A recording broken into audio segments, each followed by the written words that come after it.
Hello, this is Shanker, and today was the day when my father left his body, and so it is Shraddh also today.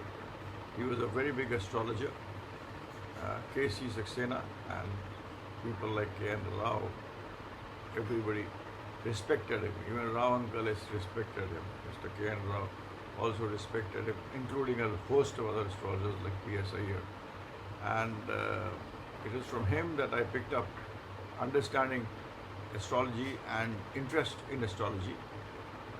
He was a very senior bureaucrat, but this was his passion, and he used to travel all across the country, even to Kashmir, to meet people, to understand the missing link in astrology, because he always said that there is something which is missing, which he has to find out.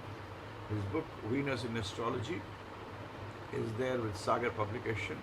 If you want to understand Venus, do read his book cover to cover. It's a beautiful book covering various aspects of Venus, and each word has a meaning in it. So, my respects for him today, and I talk about Saturn. So, therefore, I picked up Saturn. And what is the impact of Saturn? Only Saturn in various houses, irrespective of the Rashi. Saturn in the first house gives you a negative reputation, it gives you depression, it gives you negativity. However, Mars, if it is between the 6th to 12th house, it improves the position of Saturn. But, and also another caveat is there, if the 7th and 10th house is empty, there is no planet in the 7th and the 10th house, and Saturn is in Lagna, it is a Rajyo. Saturn is a planet of karma. It's like a tarazu, where it gets its orders executed through the two karmic planets, Rahu and Ketu. Saturn gets all its work done by Rahu and Ketu. They are the karmic planets which make you to do things, make you to think in a certain way, make you to act in a certain way, and also are the depository of your previous life karmas, which do come up, and that is the missing link. We don't know, but that is what it happens. So Saturn in first house, basically it is depression, but with the two caveats. Saturn in second house, a person is a rich person, but he's a rich person he's a juggler, which we call jugaad in the present way, in the present system. Jugaad is very important. He could be also a liar, a very smooth liar, which works in a way to increase his material benefits and be successful. So Saturn, that's what Saturn is there in second house. Saturn in third house is good for money. It is good for liquid money, but it is not good for property. Remember that. So that is what Saturn is there in the third house.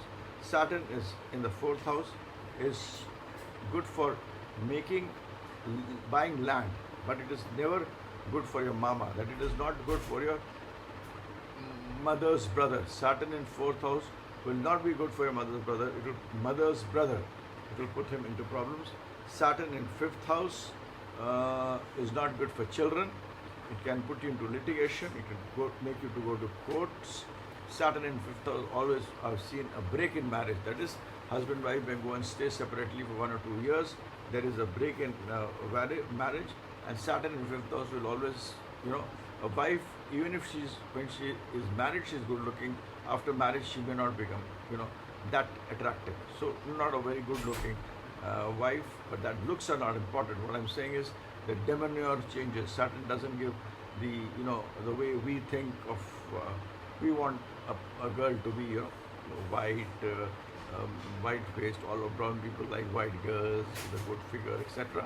Saturn does not connive to that, though I do not believe in this aspect, but that is what is written in the Vedas, so I repeat it.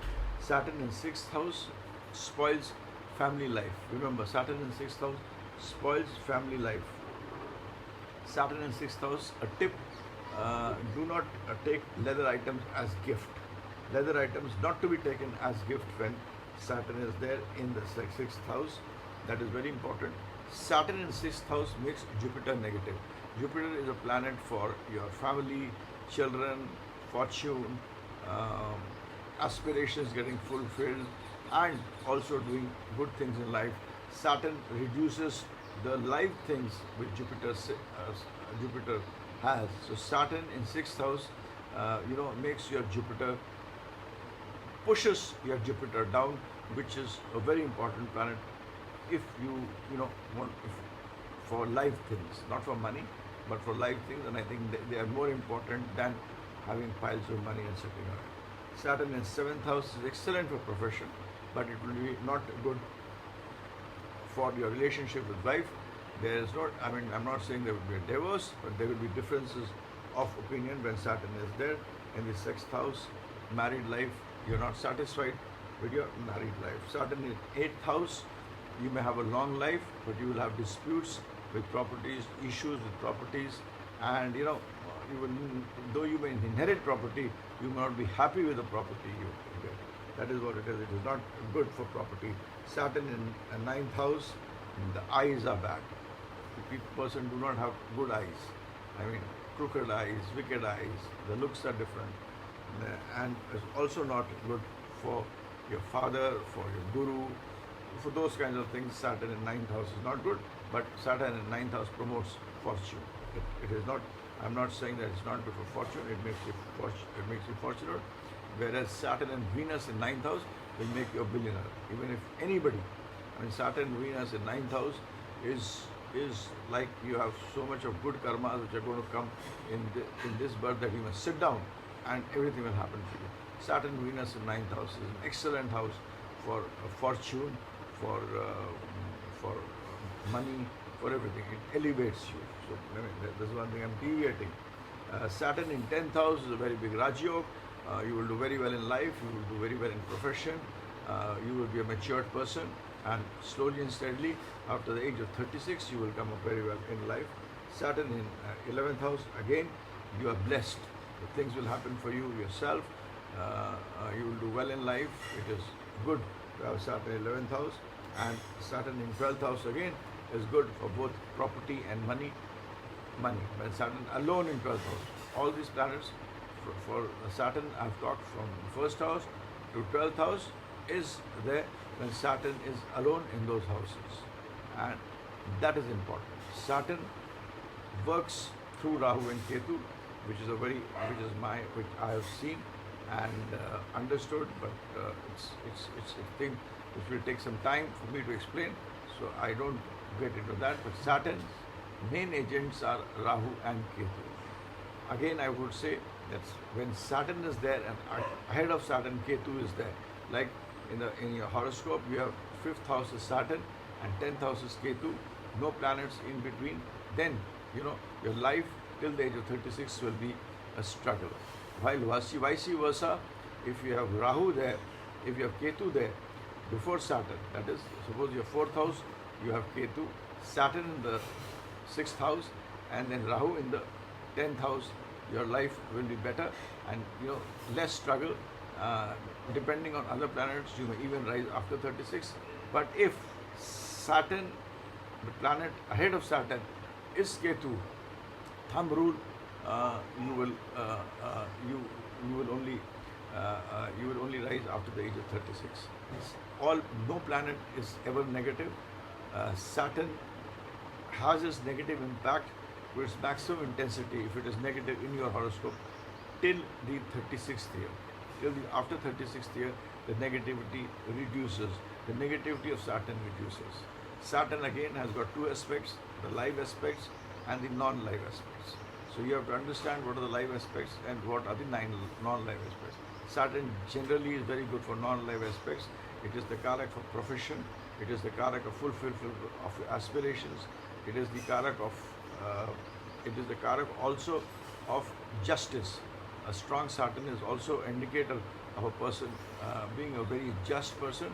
He can also become lawyer if Saturn and Jupiter both are strong.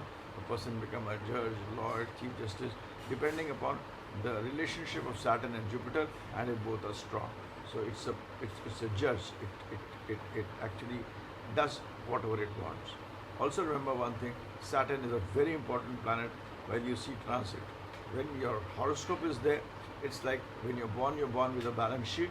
That is your closing balance sheet where you have a credit entry or a debit entry in your life. That is, when the balance sheet is closed, you are at a loss or you're at a profit. If you're at a profit, your efforts will pay you and you will rise. If your balance sheet is such that there is a loss entry to balance this thing, it is going to be negative, and that is what Saturn does. Saturn ensures that the positive part of it, which you come with, that is given to you. If you come with negative, Saturn ensures you are given that also. So Saturn is a planet which is a very key planet. It is a judge, and whenever you have to see transit, Jupiter is an important planet which tells you all other planets will tell you a vast majority of things which can happen in a particular day, month, year, moment. That is what Jupiter and other planets together will tell you, the probabilities of A to D things happening. But what actually will take place, what actually will happen, what actually will fructify will be the impact of Saturn. And when you are seeing Saturn, you should see Rahu. So if you have a strong Saturn in transit but a weak Rahu in transit, it will not be good. But if you have a weak Saturn, a slightly weaker Saturn, but a strong Rahu, then the issue, positive or negative, will get executed. With this, I end my video, and this is a tribute to my father today. And thanks for listening to it. And with this, I end my video. You can, my WhatsApp is 9818733,000. My site is shankerstudy.com. This is not a profession for me. It's a hobby. It's a research for me. And whatever I've seen thousands of horoscopes in the last 40 years. Maybe a lakh of horoscopes in the last 40 years. And whatever I've noted, whatever I've seen, talked to people, I share it. And also, by this method, I counsel people also, because everything is not what you're destined with. It is how you use it. The free will is about 40 to 50% is free will. But you come with a certain amount of credit and debit entry, which I have tried to explain, which is inevitable, and things would happen that way. Also, be very clear about life things and non-life things. All planets are not bad. Every planet signifies 10 things. So all 10 things cannot be bad if a planet is bad. So you have to understand which thing will be bad and which thing will be good, and how will they fructify. That is the key to it. A Jupiter may be very good and a Jupiter is bad.